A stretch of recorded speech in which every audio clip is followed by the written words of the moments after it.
Halo teman-teman, semoga kalian sehat selalu. Dan yap, kenapa sih saya pilih kerja di LN? Jadi selama 10 tahun saya nggak pernah kerja dimanapun, di perusahaan manapun nggak pernah setelah lulus kuliah. Jadi saya cuma fokus sama bisnis saya sendiri.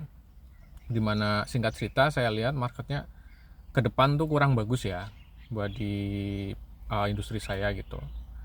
Dan yap, memang untuk saya pribadi emang itu keputusan saya buat kerja di LN. Dan sejauh ini masih sesuai plan, dimana kalau menurut saya ya, nggak sesulit cari uang di Indo. Contoh, 1 jam di sini tuh kan UMR 25. Nah, di Indo itu kalau kita bandingkan ya pasti sangat jauh ya. 5 atau 10 kali gitu kurang lebih.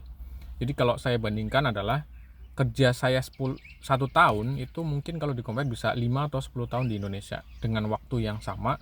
Mungkin capeknya berbeda ya, tapi mirip-mirip gitu. Tapi hasilnya berbeda jauh. Jadi saya mengkomparasi waktu saya, umur saya, dan tenaga saya untuk lebih dimaksimalkan itu.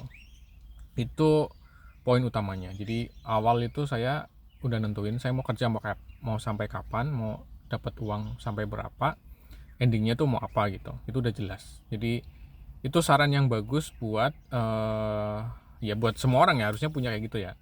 Kan nggak lucu ya kalau ditanya kamu kerja mau sampai kapan gitu. Tapi anehnya saya tanya ke temen itu, ketika saya tanya kamu kerja mau sampai kapan, dia bingung jawabnya. Dan saya tanya kamu kerja mau sampai uangnya dapat berapa, dia bingung juga. Jadi ada beberapa orang yang dia kerja karena dia senang ya, bukan karena udah nggak ada pilihan. Itu beda sih. Dan menurut saya kalau kalian masih di fase itu, kalian perlu cari tahu tentang jati diri kalian. Jadi nggak yang berangkat pagi pulang sore, berangkat pagi pulang sore. Itu kalian akan ngerasain hampa banget gitu.